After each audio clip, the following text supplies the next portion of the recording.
Welcome to Instant Discussions. The Thanksgiving edition? I don't even know, not the Thanksgiving edition, because Thanksgiving was weeks ago, silly. Oh, yeah, that's true. What are you talking about? We're not about to go eat Thanksgiving dinner tomorrow.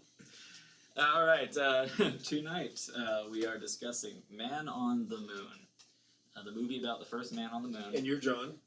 I'm sure I'm John. You're Tony Montoya. You call my father. prepared to die. And this guy's Ego Ego Montoya. Steffan. Jafar. Yeah. That was so God damn it, soon, hopefully. so sexy. Your dreams. My dreams. I made it! All right, so going through watching this movie. Let's see. Let's Who chose plot, it again? plot summary of this movie. I chose it, and yeah, that's the end of our episode. Just kidding. Get it? Because in the movie they did that. So this is a biopic of Andy Kaufman, and a very interesting performance artist. Did not like to be called a comedian. Yep. And this is the story of him. And as it says in the beginning of the movie, it's they mix up some of the events for dramatic effect, but essentially it's his entire it's accurate story. The only things they really change is they move up they put his special into after he was diagnosed with cancer and to make it a different dramatic thing. But most of the stuff is pretty accurate from what I was reading about it. I can't remember when I first saw this movie. It had to have been soon after it came out, but it definitely I'd only been familiar with Andy Kaufman mostly from Taxi, and I'd seen the SNL thing beforehand, but he had been dead before. Oh, the Lawrence Michaels saying vote Michaels? for him, vote whether to keep him Yeah. or not. Is that what you're talking about? Yeah. Well, not that one, but my parents had taped the first episode of SNL. Here I come to save the day. The Mighty Mouse sketch. So I was familiar with that, but that was about it. And then this movie really introduced me to who he was, and yeah, really cool stuff. Yeah, I only saw that Mighty Mouse thing, but I also did catch the Lorne Michaels speech whether or not to keep him. I'd seen that before and I saw that scene. I was like, oh, so that was like legit, not just a joke. Like, wait, what? Yeah. No, that's the thing with a lot of the... and that's what's so, that is what's so great about it. Every like, part of his life is this real? Is this a joke? Is this a joke? Is this... you can't really tell. Have you seen this movie before? Yeah, for me, the reason that I had watched it initially was because Jim Carrey, I was such a huge fan of his. So when I first saw it... He had just done, or just gotten the award even for... the last was it Truman Show. Yeah. He just done Truman Show and got the awards for that. So this was a really good point in his career. Wow, yeah. Yeah. So at this point, I really didn't appreciate like who Andy Kaufman was until watching it this time. Like I have more respect for him, even though he's kind of just. The movie does a good job of that. Kind of weird. He reminds me of a Pee Wee Herman, kind of. I don't know why. Kind of like that. I can see why you'd say that. Like a real life Pee Wee almost. Yeah, that's the thing is not such a cartoon. Yeah, because but not Pee Wee's a cartoon. He was much more like a cartoon, and this is like a real life gritty trying to make art Pee Wee Herman. yeah. What? I've actually got a friend who's similar devotion to staying in character. Sometimes they're creating these characters. Though I don't think he does that in his normal life, but I can see him someday turning into an Andy Kaufman. So it was interesting looking at it now, thinking that. But I think some of my favorite parts of this movie are his commitment to character in various bits, and always he's doing it for himself. That's the thing. Not doing it for the audience, and always because it's performance art, he wants to get a reaction out of them, and he wants to get the best reaction out of them he can, not necessarily always a positive reaction. Yeah, his Tony Clifton character was amazing. Yeah, that's my favorite part. The fact that he was saying that it was he needed a villain. He was creating that as the villain to his Andy Kaufman character.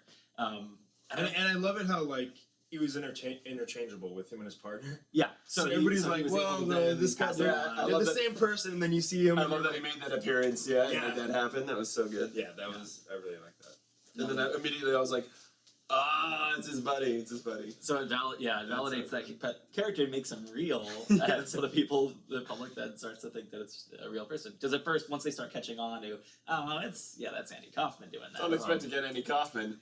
Okay. So then they turn it all around once you get that. I'm gonna save the breakdown for the extended version of it. Yeah. Mm-hmm. But so then, like, they create a villain with that, and then he also then later, once people are done with the Tony Clifton story, that was pretty much done on there, or he used it. Moves on to the wrestling. Moves on to the wrestling one, and turns, because now he's built up all of this favor, and as the Paul Giamatti character in there, his friend. Yeah, the cameos were amazing in this. Yeah. The fact that you even got Danny DeVito in the beginning of this playing someone else, and that he was so close to Andy from Taxi. Yeah. So that was great in that. And Lorne Michaels played himself. All the people. Yeah. There's Lorne Michaels. There's even like the rest. Doc Jerry Lawler was. Doc Brown. That was actually Jerry Lawler, and then the announcer was actually the announcer for WWF and stuff. That was cool. Yeah, it was still. It's that voice. Because I watched WWF. Is that voice? I'm used to that voice, so that was really cool. Yeah. And I mean, I think you can do that so easily because you've got him dying at 35. Everyone around him is still alive and able to play themselves. And a lot of them aren't doing anything. And on top of it, like them, I'm sure they all admire him and like, I'll do this film. And I think that's why I was looking at the producers lineup in this, and it's George Shapiro, Bob Zamuda, like it's the people in the movie produced it as well, or the people who it's about, everyone except for Andy Kaufman, and then his family as well. So it's got a lot of people tied to it that were connected to it, and that's how you can get such a good representation of it. And I think Jim Carrey and all the Taxi cameo actors and all the Saturday Night Live performers. Like, that's so freaking cool. I love the way together and did that. I love the way he lived his life with the always striving for performance. Big brass balls. Yes. Big brass balls. Yes. That takes so much commitment. Like this is shit I would do if I had a big brass balls like he did. Like. You couldn't keep it up for that long to. Sorry. Without the balls. Yeah. They say that, don't they? Were there any brass balls. Were there any problems you had with the movie? Anything you didn't like in it? No. I don't know. I can't really think of anything. I mean, some of the things were just like I didn't think it was so funny that he was doing these practical jokes just for him. Like, I kind of admired that, but then I was kind of like, well, that's kind of lame that nobody's going to know except for you, you know? Part of it's just for him, but I think it's also for the people who appreciate it. He doesn't really care if other people get it as much, but I think or at least as he was saying, like, the initial joke, he's laughing at it and getting it. But I think other people, sometimes they understand. And I think, especially you see it with the wrestling one, because his character in that one is built as a villain. He's saying these terrible things about the South, about women, about all that stuff.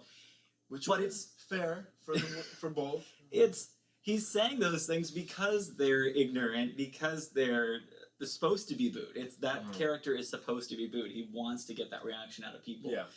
The people who he doesn't want, the people that agree with that character. It's similar to. But the problem they ended up running with is that he didn't do a Tony Clifton where he completely changed. Yes, it was himself. So everyone's just Andy. People Kaufman. didn't get it because it was that. But it's not only that. But he built up that Andy Kaufman character to be able to do that. But it's not only that. It's like the vertical lines on the TV for like 10 seconds. I like that. No, I like really that. like that. But at that point, when you're watching that, you're like, "What the hell?" Yeah, but people would think that, and then if they realize that, or whatever, if they realize that, I think they'd realize it eventually. Some people would. Some people that don't get it would be horribly upset at that, and that's funny to me. I like that.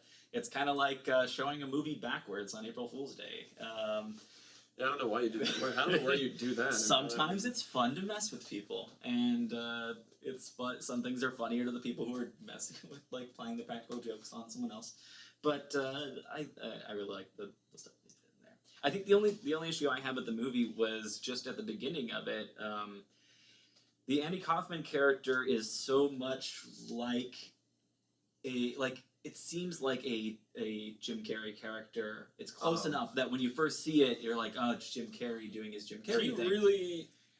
He really went into it. Though. He totally He did. really, He absolutely really got did. into it. But that was the problem. Is when I was first watching it, they're similar enough that it just seems like I'm watching Jim Carrey, and I didn't really get the Andy Kaufman as much until like 10 minutes into it, and you start getting it. But I think it's just when it's first starting. Yeah, well, especially at because the of opening scene. Thank you very much. Yeah, Like that whole character. I don't know, just a bit of him. For me, it was that. It was the thank you very much. Like at the very beginning when he it's played similar the to music. stuff because I think Jim Carrey was influenced by Andy Kaufman in that way. I think a lot of people were. A lot of for me, a lot of Jim Carrey came out when he was doing the Elvis impression at the beginning. Yeah, that had more because he was dropping he had to drop his Andy Kaufman impersonation to do the Elvis impersonation. You can't do Andy Kaufman doing the foreign guy doing. But that Elvis. was probably the. I mean, but it worked. But it worked. Yeah, it worked. It was still fine.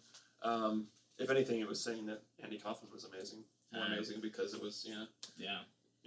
Well, let's to not go oh my this goodness. one. Yeah, let's go on with our ratings on this one, and then we'll dive. Did we say good deep stuff? into We this. said good stuff. We said good stuff. I mean, that was we said plenty of good trying to stuff find already, bad yeah. stuff was the hard part. Yeah. Now, when I first saw this movie, the last time I rated it on Netflix, I gave it 4 stars. But after rewatching it, I can't really find too much of a reason not to give it 5 stars on this one because I just that's such the thing though, like right, like how trying to find why am I taking away that star? I mean, part of it if there is that small feeling like where it's like I don't really want to put it at 5. Yeah, I gave it a 4. Definitely 4. Definitely 4. Definitely 4. 4. Yeah.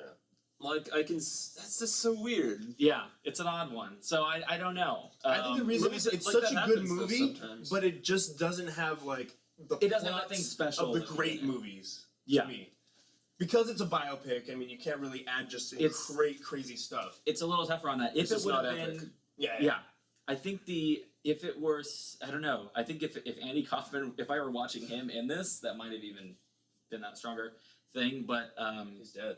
now supposedly. Because the movie does raise that question in the end. No, that's been in the news recently. And the practical joke is that he said it was going to be 20 years, but really, it's going to be longer.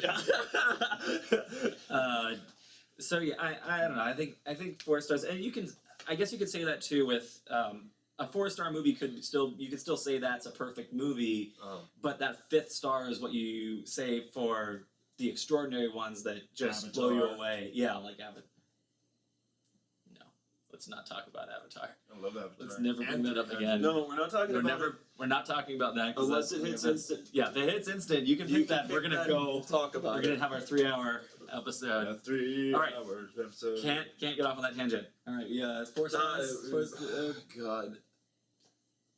I'm saying with my 4 stars because that was my initial cling to it, and that was my initial reaction too, but like I feel like going a little higher, but it's just one of those things. I'd give it a 4.5 in a heart. Yeah, I'd give it a 4.5 in a heartbeat. Like if I had the option. It's the rules. That's not an option. Netflix will not. But the thing is like, and then I don't. But like, I'll give it a 4 because 5 really means something to me. Like giving the 5 to something, so I have. Yeah, it doesn't really stand out as that. I mean, I could watch bits of this a lot of times, but I don't know if I'd watch the whole movie so many times. Yeah. But it's not one of those movies where they say if you're on an island and you can only bring one movie. That definitely wouldn't be in there for me. It's a fun one. I really liked it though. It was a good film. So 4 stars, good stuff. I haven't even asked that question. So what are we gonna watch next week? We are going to watch. Is this one a mystery to even you? No, not anymore. Okay. I was is what I giggled at my phone. Since as we were saying earlier, we are deep in the heart of December right now. Yeah. Not in Thanksgiving. Not deep in the heart of Thanksgiving. Deep in the heart of December. It's almost Christmas, guys. Yes. Like, And Hanukkah. Ho ho ho. Wait, that passed. That passed. Alright. Or it could be almost New Year's, depending on how the rendering goes. Or Kwanzaa. Happy Valentine's Day. Merry Happy Kwanzaa Hanukkah. What? I don't even remember. Well, it's almost summertime. How does that say? I don't remember. Christmas Hanukkah Kwanzaa. That's it. Christmas Hanukkah Kwanzaa. Thank you. All right, now what's our Christmas Hanukkah Kwanzaa movie? This is just a ridiculous film that I think is funny in a certain way. I'm just gonna. All right. So, in my effort to pick a Christmas film, and this is a movie that I actually did enjoy back when I watched it, because it was ridiculous. Was starred Arnold Schwarzenegger. Yes! I Jingle already know All the what it Way. is. I already can tell you that I just looked this up earlier, and Netflix does suggest it to me. I haven't rated this one yet on there, but it suggested to me at a little under 2 stars. So Sweet. I think it's a ridiculous film. It is completely ridiculous. you know, I actually count this one as a great Black Friday movie. Yeah.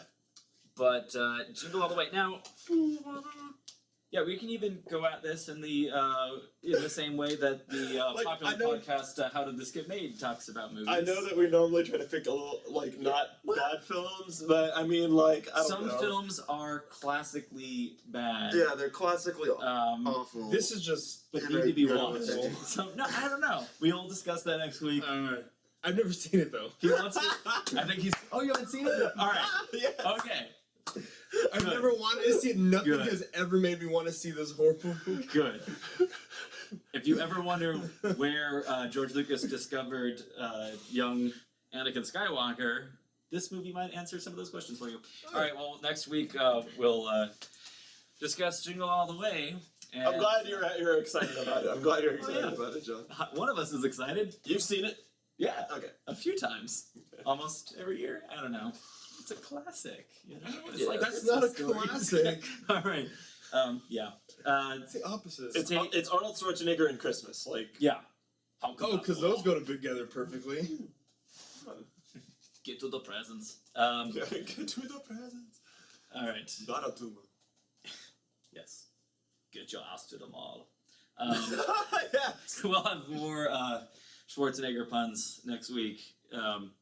Just keep listening to the We haven't had a podcast. Schwarzenegger episode yet. This is going to be the first Keep one. listening to the podcast for more in-depth talk Yeah. about Andy Kaufman and Man on the Moon, and or click on the links for the next continuation episode.